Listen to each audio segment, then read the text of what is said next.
আজকে না ঘুম থেকে উঠেই ব্লগটা স্টার্ট করলাম। এখনও পর্যন্ত বিছানা থেকে নামিনি, কিন্তু এখন নামবো। এখন বাজে সকাল 7:10। আজকে একটু লেট করে উঠেছি। প্রত্যেক দিন তো সকাল 6টার সময় উঠে পড়ি, যেহেতু আজকে রবিবার, বরের অফিস ছুটি। অত তাড়াহুড়া করে উঠে কি হবে, তাই না? আস্তে আস্তে ধীরে সুস্থে কাজগুলো করব। আজকে কোনো অত তাড়াহুড়া নেই। আর উঠেই ব্যালকনির এদিকে এসে দেখি কি রোদ্দুর, মনে হচ্ছে কত বেলা হয়ে গেছে। এত সকালে রোদ দেখে বেশ আমার তো ভালোই লাগছিল। মানে অনেক দিন পর মনে হচ্ছে এরকম রোদ দেখছি, যেহেতু কদিন যা বৃষ্টি আর মেঘলা মেঘলা হয়েছিল, জামা কাপড়ও সেরকমভাবে শুকোচ্ছিল না। তো যাই হোক, আর এই দেখো ফার্স্টেই কিন্তু আমি যেটা করি, জামা কাপড়টা ভিজিয়ে রাখলে যে বাসি যা কাজকর্ম থাকে সেইগুলো কমপ্লিট কিন্তু হয়ে যায় ভিজিয়ে রাখার পরে। তারপরে কিন্তু কমপ্লিট হয়ে যাওয়ার পর আমি কিন্তু লাস্টে জামা কাপড়গুলো কেচে নিই। কেচে নিয়ে একবারে ছাদে মেলে দিয়ে আসি। মেলে দিয়ে আসার পর তারপরে আমি বাসি জামা কাপড়টা কেচে নিই। আর এই দেখো আমার কিন্তু ভেজানো কমপ্লিট হয়ে গেছে, রেখে দিলাম ভিজিয়ে। আর এখন কিন্তু আমি এই যে ঝাঁট দিয়ে দিচ্ছি। আমার কিন্তু ঘর ঝাঁট দেওয়া হয়ে গেছে, দুটো ঘর ওপরের, আর উপরে সিঁড়িও ঝাঁট দিয়ে নিয়েছি। আজকে না নিচে যাব না, নিচে গিয়ে কোনো কাজ করব না। মানে ঝাঁট দেওয়া, ঘর মোছা, বাসি যে নিচে সদর দরজায় গিয়ে জল দেওয়া, এগুলো আজকে কিছু করব না। যেহেতু আজকে বরের অফিস তো ছুটি, মা আজকে নিশ্চয়ই করে নিক। আর যেহেতু অফিস থাকে, সে বাসি কাজকর্ম না করলে তো বাসি ঘরে তো রান্না করা যায় না। তার জন্য নিচে গিয়ে কিন্তু আমি করে নিই কাজটা। আর যেহেতু আমার উপরের কাজ কমপ্লিট হয়ে যায়, তার জন্য কিন্তু নিচে গিয়ে আরও করে নিই আমি। তারপরে তো ওপরে চলে আসি। ওপরে আসার পরে বাসি জামা কাপড় কাচা কমপ্লিট হয়ে যায়, নিজে ফ্রেশ হয়ে যাওয়ার পর তারপরে আমি নিচে চলে যাই। তারপরে আমার শাশুড়ি মা উঠে তখন আমাকে বলে ময়দা মেখে দেবো। তো আমি বলি হ্যাঁ দাও। তখন ময়দাটা মেখে দেয়। আর আমার এদিকে কিন্তু জল খাওয়াটাও আমি বসিয়ে দিই, সেটা তো তোমরা দেখতেই পাও। মানে আমি শেয়ার করি রান্নাঘরে যা যা কাজকর্ম করি, যা রান্না করি সমস্ত কিছুটাই তারপর থেকে তো আমি শেয়ার করি তোমাদের সঙ্গে। তো যাই হোক, তারপরে কিন্তু এই দেখো আমার কিন্তু বাসি কাজ কমপ্লিট হয়ে গেছে। এই দেখো আমি জামা কাপড় যেগুলো ভিজিয়ে রেখেছিলাম সেইগুলো কিন্তু আমি কেচে নিয়েছি। কেচে তারপরে উপরে চলে এসেছি ছাদে। আর এখন আমি ছাদে এসে মেলেও দিলাম। আর এত রোদ, মানে সকালবেলাতে, সকাল তখন 8:10 বাজে, আর আমার কিন্তু সমস্ত কাজ কমপ্লিট হয়ে গেল। আর এত রোদ দেখতে পাচ্ছ যে আমি মানে সূর্যের দিকে আমি তাকাতে পারছি না, এত রোদ্দুর। আর এখানে তোমাদেরকে আমি দেখাচ্ছিলাম কলকে ফুলের গাছে কত কলকে ফুল ধরেছে, পুরো গাছ ভর্তি, কিন্তু তোমরা বুঝতে পারছো না তাই মানে ভিডিওতে। আর এখানে শুধু দুটো জবা ধরেছে, শুধু দুটোই ধরেছে, আর ধরেনি গো। নিচে যেই ফুলগুলো দেখছো এগুলো তো 12 মাসা ফুল। আর এই দেখো একটা পদ্ম ফুল ধরেছে পদ্ম গাছে। আর এখানে দুটো নীল ফুল ধরেছিল, আর ধরেনি গো বেশি ফুল। তারপরে নিচে চলে গেলাম আমি, যেহেতু এখন নিচে গিয়ে আমাকে ফ্রেশ হতে হবে। মানে আমি এখনও পর্যন্ত ব্রাশ করিনি।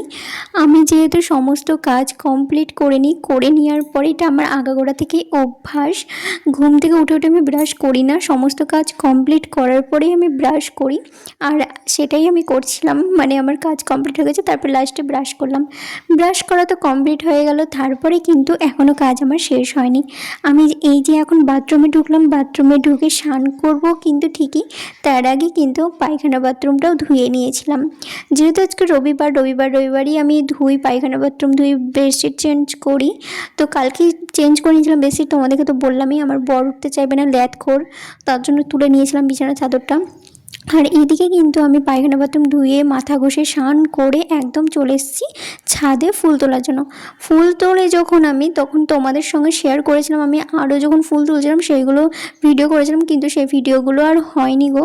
মনটা তো একটু খারাপ হয়েই গেছিলো, যেহেতু ফুল তোলার ভিডিওগুলো তোমাদের সঙ্গে শেয়ার করতে পারলাম না। শুধু লাস্টে আমি টগর ফুল যখন তুললাম সেই ভিডিওটাই আমি তোমাদের সঙ্গে শেয়ার করতে পারলাম।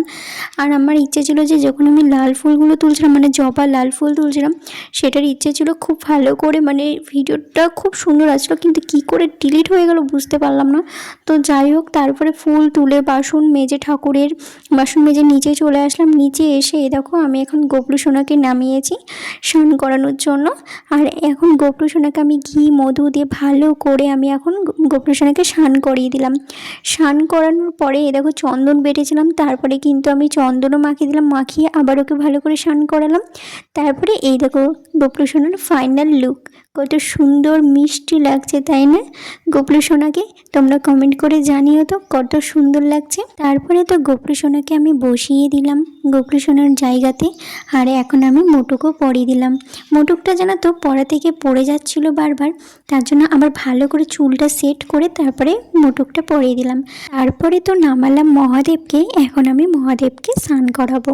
আজকে তো মহাদেবকে শুধু গঙ্গা জল দিয়ে স্নান করাবো, যেহেতু দুধ নেই। হ্যাঁ, মনে করলে প্যারাবেলায় এসেছিলো, ওর কাছ থেকে মনে করলে দুধ নেওয়া যেত, তো তখন আমি স্নান করছিলাম, তো মাকেও বলিনি, সেজন্য আর নেওয়া হয়নি। আর মা জানতেও না আমি পুজো করব, তো হঠাৎ আমি নিজেই বললাম আমার স্নান হয়ে গেছে, আমি স্নান করে পুজোটা আমি দিয়ে নিচ্ছি। আমি যখন নিচে আসি তখন আমার শাশুড়ি মার দেখি কোনো কাজ হয়নি, তখনও শুধু দেখলাম ঘরটা মোছা হয়েছে আর বাসন কয়েকটা ছিল রাত্রিরের, সেই বাসনগুলোই মাজছিল। আমি যেহেতু রাত্রিবেলাতে বাসন মেজে রাখি, কালকে যেহেতু আমি রাত্রিবেলাতে নামিনি, মানে সন্ধেবেলাতে আমি একবারে যে কটা বাসন ছিল সেইগুলোই মেজে নিয়েছিলাম, আর রাত্রিবেলায় নামিনি, যেহেতু আমি রাত্রে কিছু খাইনি সেজন্য আমি নামিওনি। আর আমি তো সমস্ত বাসন রাত্রিরে ধরো মেজেই রেখে দিই, তাহলে আমার কাজ করতে সকালে সুবিধা হয়। আর সকালে খুব তাড়াহুড়া থাকে ধরো, সেজন্য যে টাইমটায় বাসন মাজবো সেই টাইমটায় আমার অন্য এক্সট্রার কাজ হয়ে যাবে, সেজন্য কিন্তু আমি বাসন কিন্তু ধুয়েও নিই। তোমাদেরকে তো বললামই নিচে আমি যেহেতু নামিনি, তার জন্য নিচের কাজটা শাশুড়িমাই করলো, ঝাড় দিয়া বাসন মাজা আর ঘর মোছা সেগুলো করতেই মার অনেকটা লেট করে ফেলে, মানে যেহেতু আস্তে ধীরে সুস্থে কাজ করে।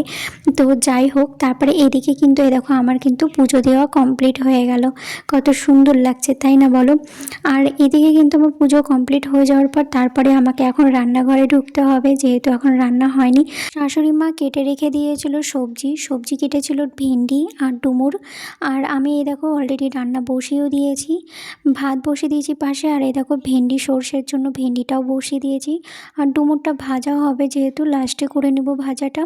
আর আজকে সেরকম আর কিছুই রান্না করব না, এই 3টে পদেই রান্না হচ্ছে। আর যেহেতু ডাল আছে ফ্রিজে সেটাই বার করব, আর চিংড়ি মাছের মালাইকারি আছে সেটাও বার করব, চিলি সোয়াবিনটাও বার করে নেব।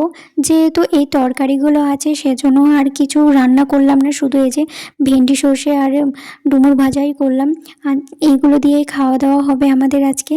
আর যদি তরকারি আরও করা হতো তাহলে তো নষ্ট হবে না, এগুলো ফুরাবে না, সেজন্য আর কিছু করলাম না। আর এই দেখো এদিকে কিন্তু আমার ভেন্ডি সর্ষেও কমপ্লিট হয়ে এসছে। তো আমি যেহেতু সকাল থেকে কিছুই খাইনি, এখন আমি ভাবছিলাম ভাতটা হয়ে যাবে যখন তখন একবারেই খেয়ে নেব। শাশুড়ি মা যখন মুড়ি খাচ্ছিল তখন আমাকে জিজ্ঞেস করছিলাম যে তুই এখন কি খাবি, তার মানে এখন আর কিছু খাবো না, যেহেতু 12:30 বেজে গিয়েছিলো তখন রান্না করতে করতে আমার অলরেডি, তার জন্য বললাম আমি এখন কিছু খাবো না, একবারেই হয়ে যাক তখনই খেয়ে নেব। তো এই দেখো আমার কিন্তু রান্না কমপ্লিট হয়ে গেছে, আর এই দেখো কোটোগুলো দেখছো সবগুলো তরকারি রাখা আছে, আর এইদিকে কিন্তু আমি ভাত নিয়ে নিয়েছি, যেহেতু আমি সকাল থেকে কিচ্ছু খাইনি, ওর জন্য আমি একবারে ভাত নিয়ে খেতেও বসে পড়েছি। আর তোমাদেরকে দেখালাম আমি কী কী নিয়েছি, আলু সিদ্ধ নিয়েছি, পাঁপড় ভাজা, ভেন্ডি সর্ষে, আর নিয়েছিলাম ডুমুর ভাজা, এগুলো দিয়ে আমি ভাত খাচ্ছিলাম। তো খাওয়া দাওয়া কমপ্লিট হয়ে যাবার তখনও কিন্তু আমার কাজ শেষ হয়নি, তখনও কাজ মানে আছে, বলে না চোখে দেখে যদি কাজ করা যায় তাহলে প্রচুর কাজ শেষ হয় না, কাজ দেখে করে নিতে হয়। তো এই দেখো খেয়ে দিয়ে কিন্তু আমি একবারও দাঁড়াইনি, চলে এসেছি পুরো ডাইরেক্ট ছাদে এসে এই যে জামা কাপড়গুলো যেহেতু সকালে কেচে মেলে দিয়ে গেছিলাম সেগুলো শুকিয়ে গেছে, সেইগুলো এখন তুলতে এসেছি। এরকম ছাদে এসে তো দেখছি পুরো টানা রোদ একদম, আর দাঁড়ানোই যাচ্ছে না, আর প্রচণ্ড আমার গরম লাগছিল। তো গরম এত লাগছিল আমি এসে ফ্রেশ ওয়াশ দিয়ে মুখ ধুয়ে নিলাম, হাত মুখ ধুয়ে তারপরে দেখো ঘরে এসে নিজে এখন একটু ফ্রেশ হচ্ছি। মুখটা ধোয়ার পর যে এত শান্তি লাগছিল, এত আরাম লাগছিল, মনে হচ্ছিল আরেকবার স্নান করি, কিন্তু জানো তো আমি যদি 2বার করে স্নান করি না তো আমার গলা খুব ব্যথা করে, কান কটকট করে, আমি না 2বার করার জন্য স্নান করতে পারি না। আর আমার চুল এমনিতে ভেজাই ছিল, যেহেতু ভিজা চুল বেঁধে সমস্ত কাজ কমপ্লিট করেছি তার জন্য ভিজাই ছিল চুলটা। আর এতক্ষণে আমি চুলটা খুলে দেখো এতক্ষণ আমি চুলটা এখন আঁচড়িয়ে ভালো করে সিঁদুর পরে নিচ্ছিলাম। আর এখনও আমি ভিডিও করতে করতে আমার দেখছি অটোমেটিক আমার ফোনটা আবার বন্ধ হয়ে গেলো, কেন জানি না, কদিন থেকে আমার এত ডিস্টার্ব করছে কেন এত ফোন, বুঝতে পারছি না। তার জন্য জানো তো আমি বেশি ভিডিও রাখি না ফোনে, বেশি ফটো রাখি না, গ্যালারিতে আমার বেশি কোনো কিছুই নেই, তারপরে ফোন কেন এত ডিস্টার্ব করছে আমি তো নিজেও বুঝতে পারছি না। তো যাই হোক ভিডিওটা অনেক লং হয়ে গেল। তো আমার এই ভিডিওটা তোমাদের কেমন লাগলো কিন্তু অবশ্যই জানিও তোমরা। ভালো থেকো, সুস্থ থেকো, বাই সবাইকে।